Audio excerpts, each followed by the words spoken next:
Hello and welcome to the Scholar Circle, scholarcircle.org. I'm Maria Armoudian. Since the 2020 election, Republican state legislators have passed a series of laws intended to decrease the number of eligible voters in future elections. What are the legal implications, and what does this mean for the future of American democracy? Doug Becker explores. I'm Doug Becker.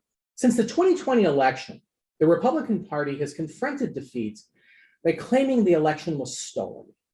In response, state legislatures controlled by the party have written substantial revisions to election processes and election law. In the name of protections against fraud, these appear to be intended to restrict the pool of eligible voters. This campaign of voter suppression has significant implications on democratization, majority rule, and in particular, voter access in communities historically underrepresented via voter suppression here in the United States. On today's show, we will examine this campaign, the legal implications, as well as the political implications. Our guests are Nicholas Stephanopoulos. He is the Kirkland and Ellis Professor of Law at Harvard Law School. He is the author of The New Vote Dilution, Election Litigation in the Time of the Pandemic and Depoliticizing Redistricting. And Kimberly Wehle, she is the Professor of Law at the University of Baltimore School of Law. She is the author of What You Need to Know About Voting and Why and How to Read the Constitution and Why. Thank you both very much. Nicholas Stephanopoulos, I'll start with you. Since so much at the core of this is who gets to vote, who gets to make that determination? Yep, thanks a lot for having me on this program. It's really a pleasure. So, American government is complicated, and that complexity extends to elections and to determining what the rules are for elections. So there's no single actor who gets to make the call as to electoral rules. It's the product of the choices of a number of different actors. So first off, states have the presumptive default authority to set electoral regulations for state and federal elections. Then Congress has a role, especially with respect to federal elections. Congress can enact essentially whatever policies it wants at the federal electoral level. And then the courts are also involved. Under the Constitution, there's a right to vote. And so if courts conclude that certain electoral rules overly burden voting, then courts might strike down those rules. There are also doctrines under the Constitution and under statutes about racial discrimination in voting.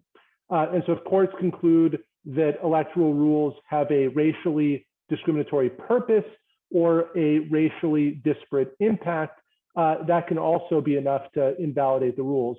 And so the rules that we get are the product of the intricate interplay between state governments, the federal government, and the courts via litigation. And Kimberly Wehle, I know it's been described frequently that the US doesn't really have one federal election. They have 50 state elections on federal office. How accurate is that as a description?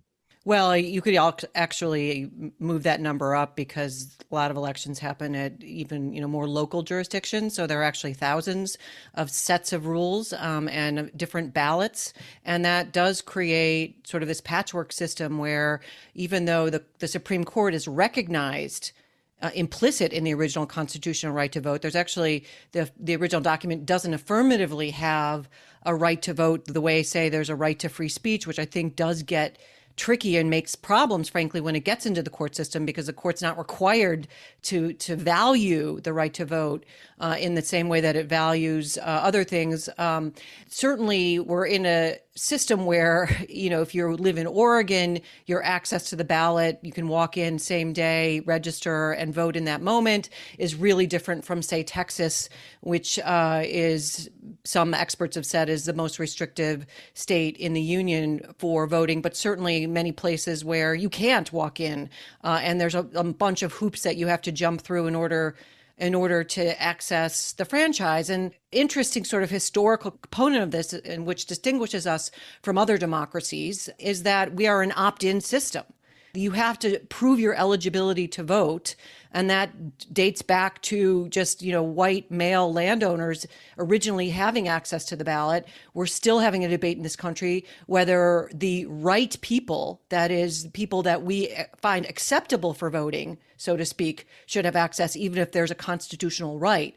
Whereas in other countries, it's an opt-out. You're born in the hospital here, you get your Social Security card, maybe you'd get your voter registration card too at some point automatically, and then you'd have to decide, no, I don't want to participate.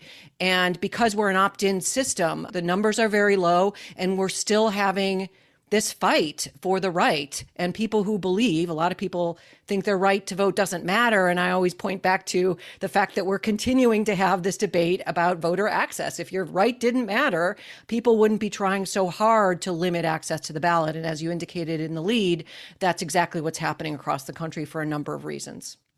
Nicholas, there's a historical context to this, both what Kimberly said was, the opt-in versus opt-out, and the fact that we have a relatively low percentage of eligible voters compared to other democracies. And it's fair to say that not every community has been treated equally with a determination as to who are the eligible voters.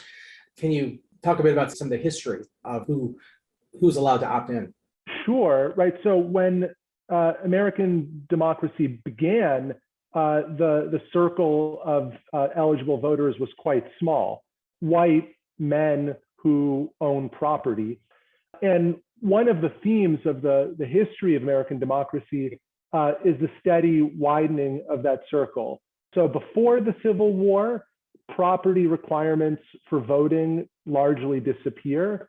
After the Civil War, the 15th Amendment ends disenfranchisement based on, or it's supposed to end disenfranchisement based on race.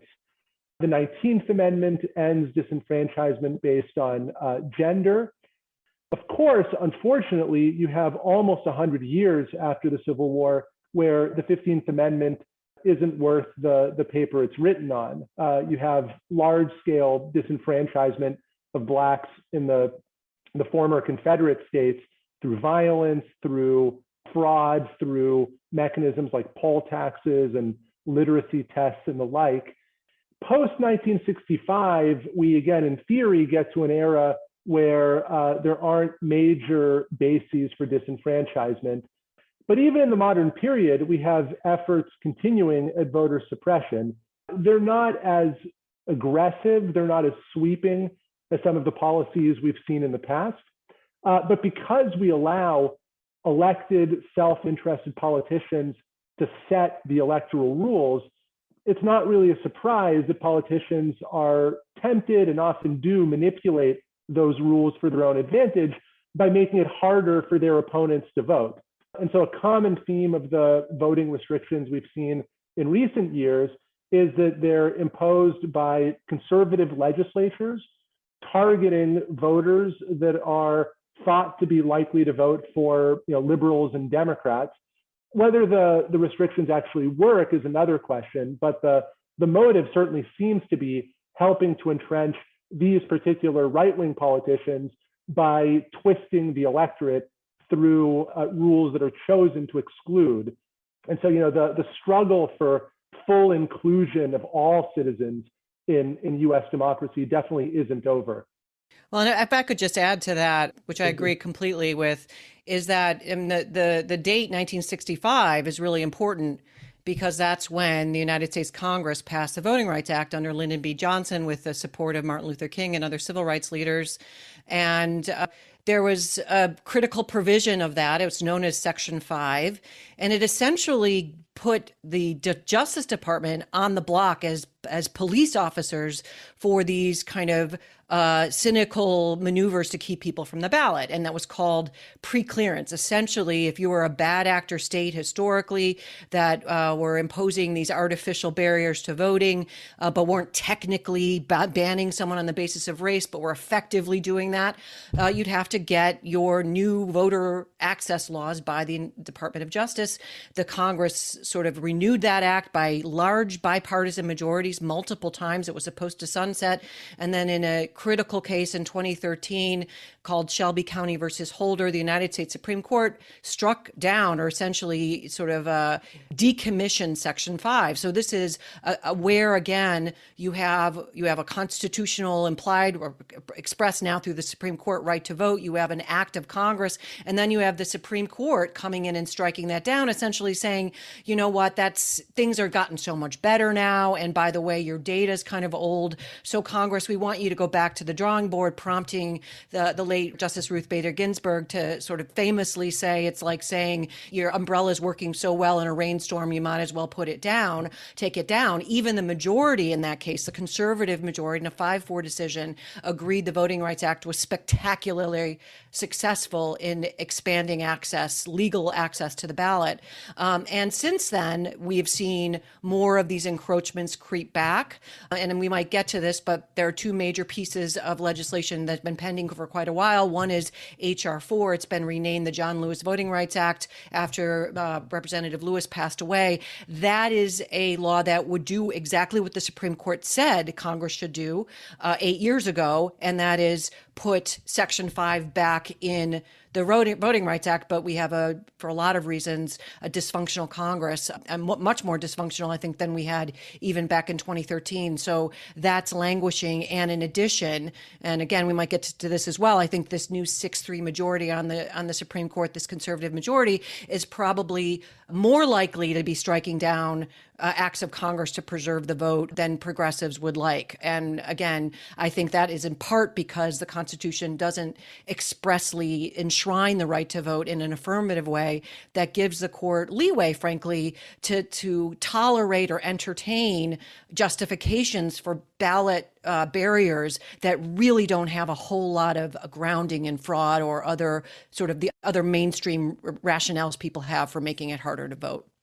And Nicholas, I mean, one of the things that comes to mind here is, as somebody who follows, these cases, but not a legal scholar, I'm familiar with the debates about judicial restraint versus judicial activism. And so the imagery would be the court, enshrining this and this right to vote, and court shouldn't be doing that. Legislators, should be. But in this case, it was the opposite, right? That the legislature had passed this law, and it was a pretty activist court decision to overturn the law and basically tell them you have to go back and rewrite the law. So I guess one question is, should we just throw out the notion of judicial restraint versus judicial activism in the assumption that, the restraint is a conservative principle and activism is a liberal principle? And secondly, how much can we expect the courts to resolve this versus legislative action? The current Supreme Court, I think, is not the friend of voting. It's not the friend of democracy. It's at best a bystander, and often it's closer to an enemy of voting and democracy. If you think about different roles the court could play, right? The court could step in and strike down voting restrictions. It could strike down partisan gerrymanders. It could strike down racially discriminatory measures. Earlier, progressive courts did that. The Warren Court was famous for striking down voting restrictions, for making it easier for Americans to vote and promoting a fairer, more democratic political system. You could then imagine a truly restrained court. As Kimberly pointed out, there's no express right to vote in the Constitution. So we're not going to step in, but we're not going to hamper efforts by Congress or by state legislatures to promote democratic values. The Roberts Court doesn't do that either. The Roberts Court takes the affirmatively perverse approach of stepping in, in a very unrestrained way to stop other actors from promoting democratic values. Shelby County is a great example of this. The Supreme Court stepping in and striking down one of the most important pro-democratic pieces of legislation that Congress has ever passed. But there are lots of other examples. So the court has struck down one limit on money in politics after another. You can barely count how many times the court has aggressively intervened to strike down campaign finance regulations. So I think it's really tragic that the court is not playing a pro-democratic role or even a neutral role, but more and more is playing an anti-democratic role in our system. You're listening to Scholar Circle. scholarcircle.org. We're discussing electoral law and the voter suppression campaign since the 2020 election with Nicholas Stephanopoulos of Harvard University and Kimberly Wehle of the University of Baltimore School of Law. And Kimberly, is it possible that those pieces of legislation which are currently tied up in threats of filibuster and the inability to get 60 senators to consider the John Lewis Voting Act, is it possible that those could actually pass, but then the Supreme Court would overturn them? Well, for sure. I mean, it's hard to say in the abstract, not knowing what they'll ultimately look like. My understanding is, the Democrats in the Senate in particular are hunkering down to try to trim H.R. 1. So, and we mentioned H.R. 4. H.R. 1 would be one of these sweeping federal bills relating to voting rights that technically under the Constitution only applies to federal elections, but as a practical matter, it trickles down to all elections because it's just so complicated and difficult to administer an election period that when the Congress says you should be able, for example, to register to vote at the DMV in your state, regardless of where you live. That's a federal law. And so H.R. 1 would do a lot of stuff, including around campaign finance and gerrymandering and other things that critics say it's just too ambitious. Critics say it's unfunded.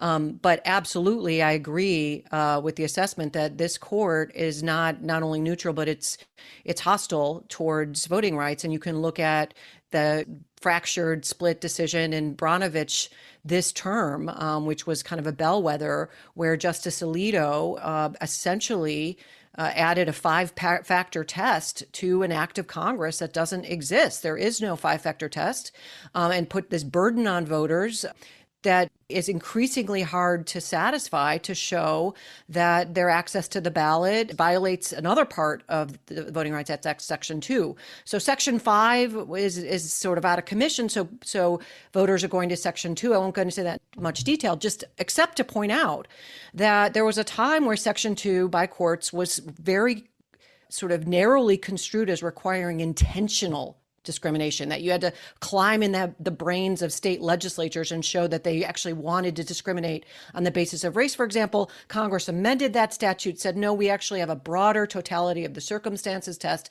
And so some would look at that, and I think it was Justice Kagan in her dissent said, listen, that shows that Congress really wanted this to do the work of making sure people can vote. And instead, Justice Alito, again, the conservative bloc, as I think you mentioned, tend to pretend, frankly, to be the ones that color inside the lines and don't, quote, legislate from the bench. And unfortunately, a lot of people believe that that are not legal scholars and don't understand vague language is vague. And it's all about interpretation.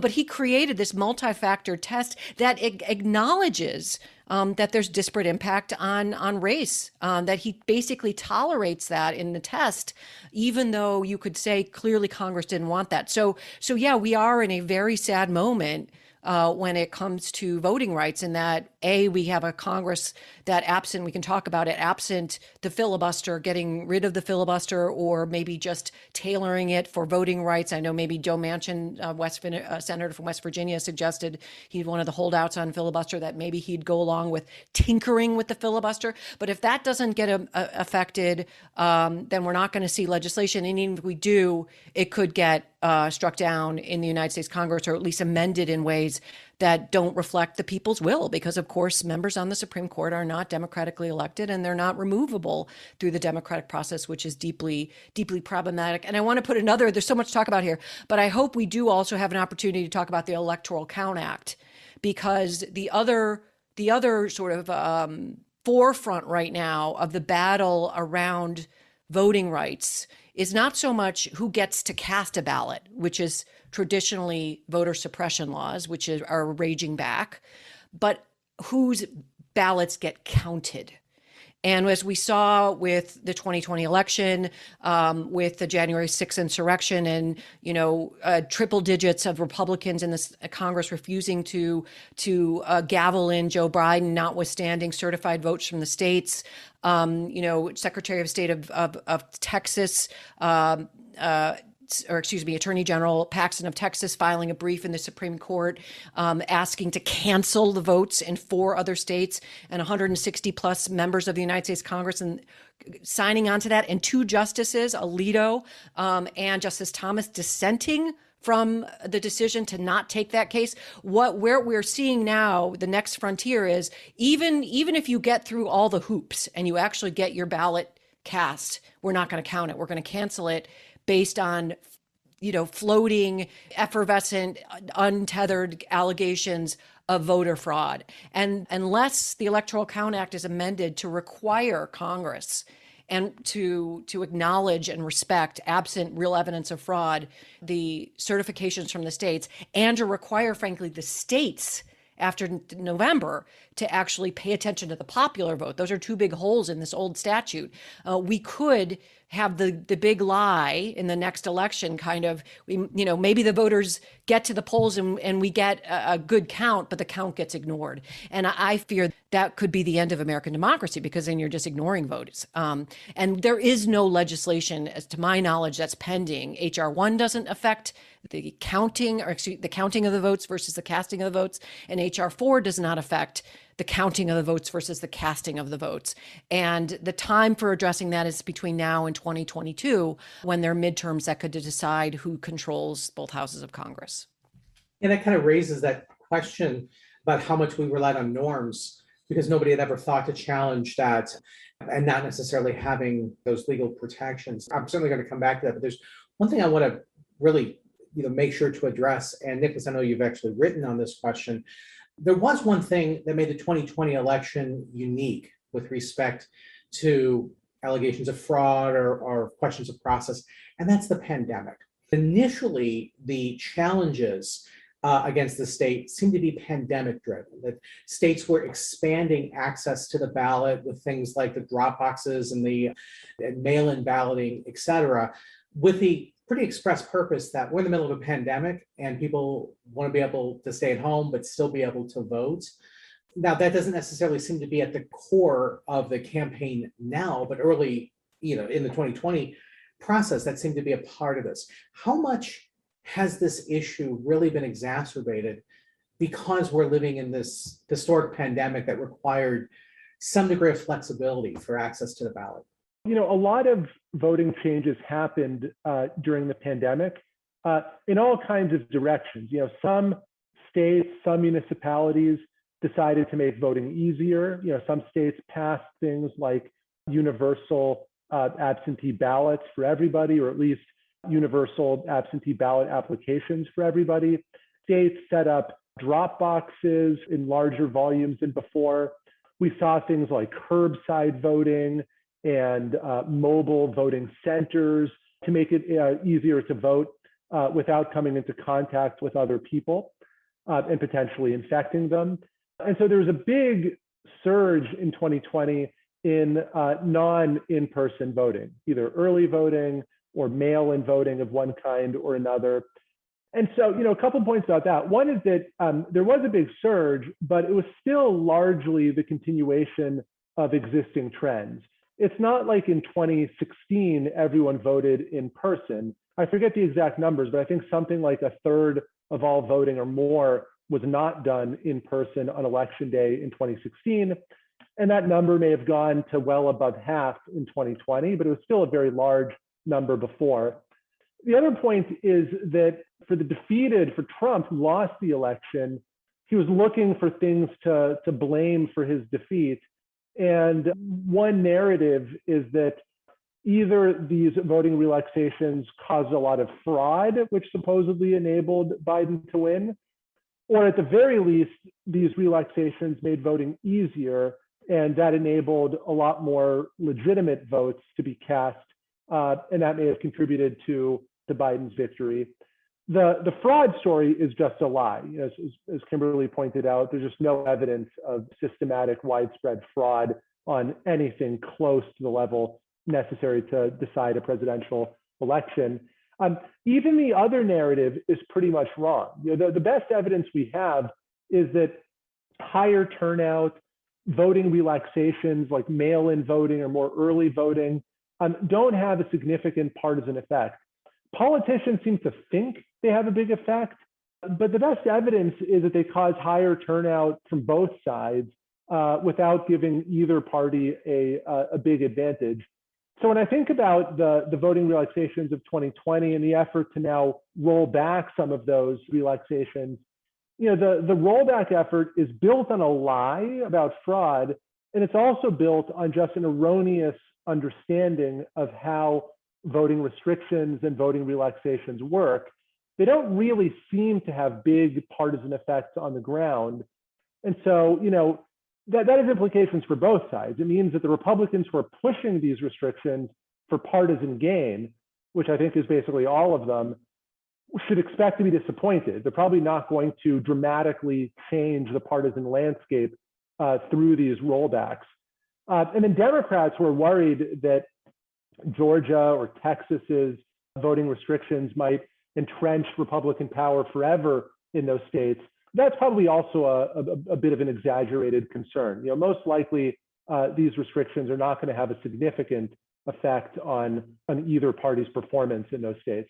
And Kimberly, one fact that has been established is a lot more people voted in 2020 than even in 2016. The former president likes to say he got more votes in 2020, so how did he lose? And the answer was, of course, because a lot more people voted. I always assumed it was because of the polarizing nature of his presidency. He got a lot of people who weren't terribly interested in politics, much more interested. But with that in mind, are these campaigns to restrict voting just kind of a political backlash against any significant expansion of voting, kind of a two steps forward, one step back whenever you see an increase in voting, a potential democratization of voting? Is there a large lesson that when more people vote, the people who had voted previously are going to be upset and they're going to try to figure out a way to keep them from voting? As we said earlier, this is an old story. It goes back to the founding of the Republic, keeping the tent as closed as possible to new voters. But I think the story, in part, that's missing from this whole discussion is the success of this 2020 election with the thousands and thousands of regular Americans who came out in a pandemic, not just to vote, but to make these elections actually work and function. And what we're seeing, in addition to limitations on access to the ballot, are new laws being passed to penalize election workers, both criminally and with huge fines, for making good faith mistakes. Doing, when it's almost like having a wedding reception in a pandemic when you don't have a budget and you have no idea who's coming. I mean, these are not easy things to pull off. And of course, no one's complaining about down ballot fraud. They're only saying the fraud somehow happened at the top of the ticket. But to answer your question, I think a couple things to pay attention to. This new census data came out this week. And we'd already known, there's already statistics showing that, more than 50% of Americans under the age of 16 are of color. The white population in this country is shrinking. And the Republican Party, I really call it the revised Republican Party or the alt-Republican Party, because it's certainly not the traditional Republican Party of Lincoln, but the one now that is really anti-democratic, is not running on any meaningful policy platforms. They're running on fear, they're running on sort of implied and sometimes expressed racism.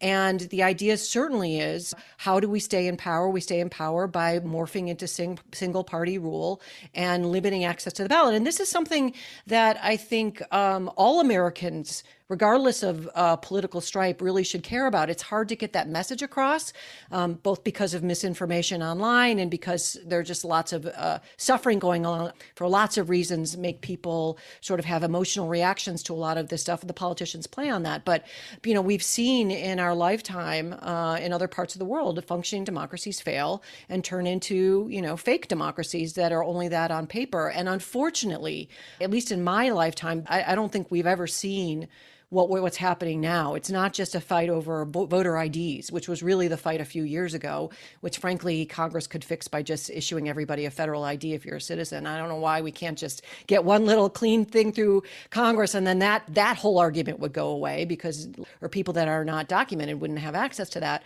But we're really, I think what we're having right now Douglas, is a debate as to whether we want democracy where the people pick their leaders, or we want something else where the people in power pick who stays in power.